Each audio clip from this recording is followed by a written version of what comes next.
Hello there.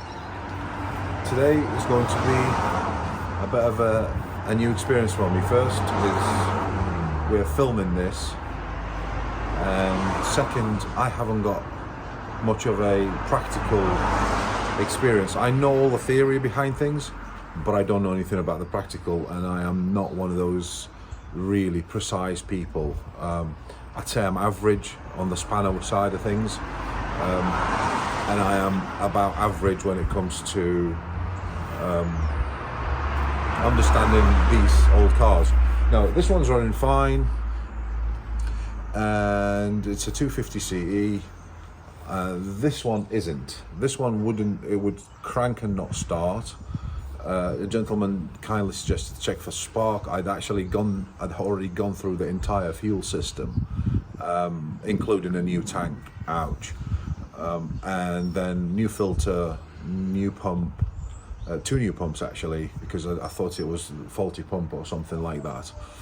And then we kind of did the injectors, the pipes, and we added a pre-filter as well. And it didn't start. Well, it was okay, running okay. And then I parked up. 2 weeks later, the car would crank and not start. A friend suggested to have a look at the spark. I took a plug out, put it to one side, had a look at it. It wasn't sparking at all. So I replaced the coil with a brand new one. It now starts, but it doesn't rev. As soon as you rev, it becomes, as you can see, we'll do that in a second. It will splutter and splatter and do all sorts of things but start.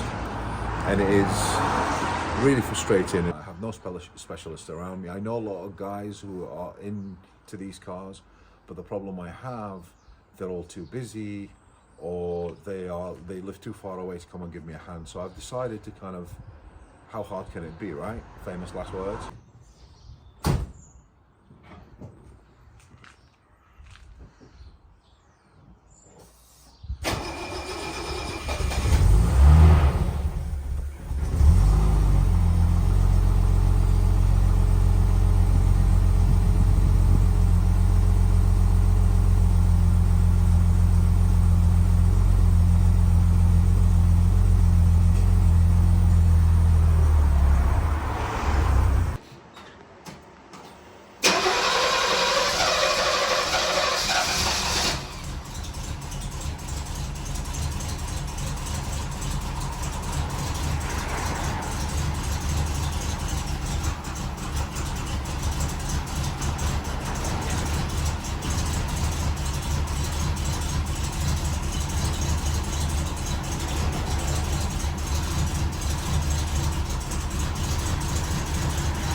Quick history about these, what are known as the /8 W114 and also 115. This particular one is a 1973 version. It has a double overhead cam, one M110 engine, which is run by an ECU. So the first time an ECU was introduced to a vehicle was this one, the P1800 Volvo. It's a Bosch D-Jet tronic system. It's a complicated system and far ahead of its time when it was introduced by Bosch. Now, because Mercedes, I mean, they knew it was a good idea, but they didn't know how reliable it would be or how long it lasts. And back in the 70s, Mercedes were making cars that would last, wanting them to last very long time. Especially engineering wise, mechanically speaking. So they were a bit weary of introducing it extensively. So now the DJ tronic system is a wonderful system. It uses a couple of sensors, which is the first introduction of oxygen sensor and temperature sensor, and an ECU. The 280 is a later version. So in '68, when they rolled them out, they came out with a single overhead cam, and it was a fantastic vehicle. Another first for this vehicle was the first time a full-size coupe. This is the beginning of it. So this is when it started, when sensors started getting introduced to vehicles. The ECUs are really reliable. I mean, English weather is not ideal for these vehicles because they were made of papier-mâché at some parts of them. The metal technology back then wasn't really what it is now. So they're prone to rust, and these have rusted away and disappeared. They're very rare cars now. They made, I don't know, I think it was 1.8 million of the 4-door version in the 4-cylinder ones, which were called 115, and the 6-cylinder was called 114. But the actual coupes were a rare beast, even rarer in the UK. Very rare cars, and even then they just disintegrated because of the salt on the roads and the weather and the damp, etc. So it's very hard to find one with no rust. This has no rust on it because it has been restored. That one also has various, the 250 always has various bits of restoration done to it, but it still has rust. In my opinion, it's too good to kind of start doing a full restoration on it, and it's not good enough to win shows. It's not concourse. I like my cars like this. I want them practical. I want them to be used. I don't want to have a concourse vehicle where it's been undercover and trailered to shows and then undercover and trailered back home. I want to drive them. Actually, recently was invited by, and give them a shout out, the Classic and Sports Car Magazine guys, to do a feature on the W115 and 114. I was their coupe guy to both my coupes.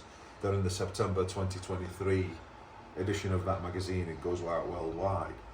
And you can see Martin, who wrote the piece about them, he kind of went in depth on their history and their provenance and where the journey started. Obviously, everyone knows these are Paul Baroque designed Mercedes, and they are the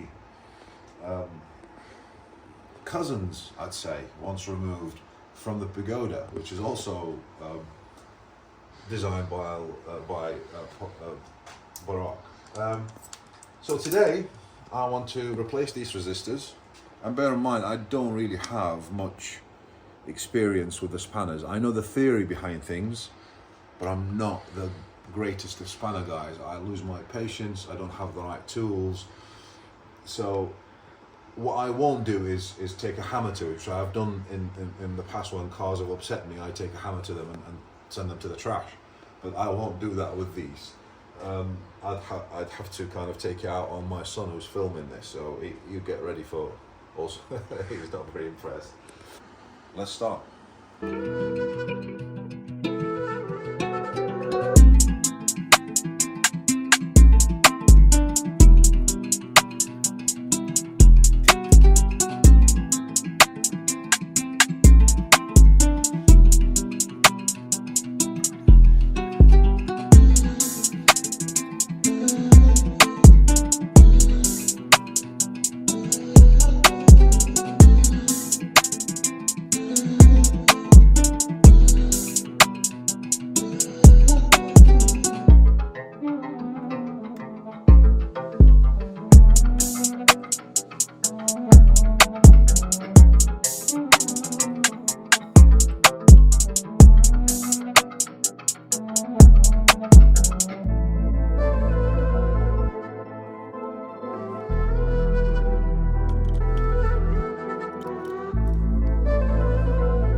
a wire stripper, this screwed like this, about this size, and a crimper. Let's hope where we're going have these things. We'll start with, there's a local, I always go to local family owned shops. There's a local guy here in a garage that sells these kind of things, and then failing that we'll go to Halfords. Right, let's go.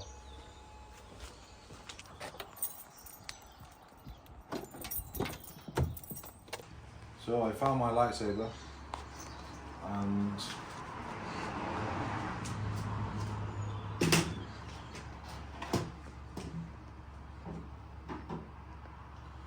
I also went and bought a crimping tool and a wire stripping tool. Very useful little bit of kit. So, first things first, let's get this.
So it's still misfiring under load, but it's a lot better. The only thing that I haven't replaced electrically, so I've replaced the resistors and the coil. The only thing I haven't replaced is the HT leads. So that might be the next thing I do. And it's to do with something it's failing, something basically not making contact, and so on. I have cleaned up quite a lot, lots of bits and bobs there, and it's now, the only thing that's left is the HT leads and one plug, because I snapped one of them, so I'll buy another bunch of plugs. I need to buy another 6 anyway for my other car, so I'll just get them in place. Now I'm going to take it out, let's take it out on a test drive and see how it goes.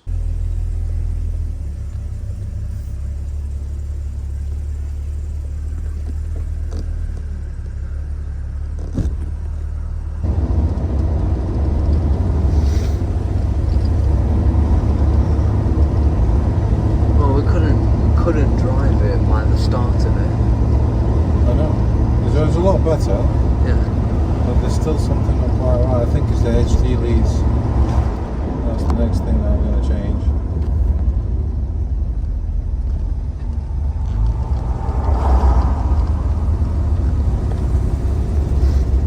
Beep, beep.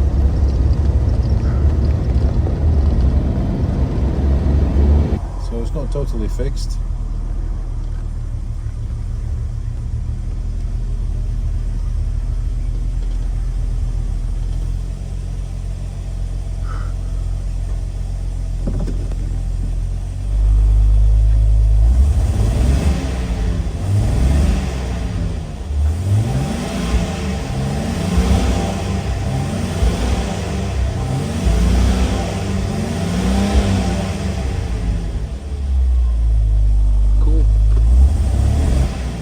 There's definitely 5 cylinders periodically, and sometimes 4.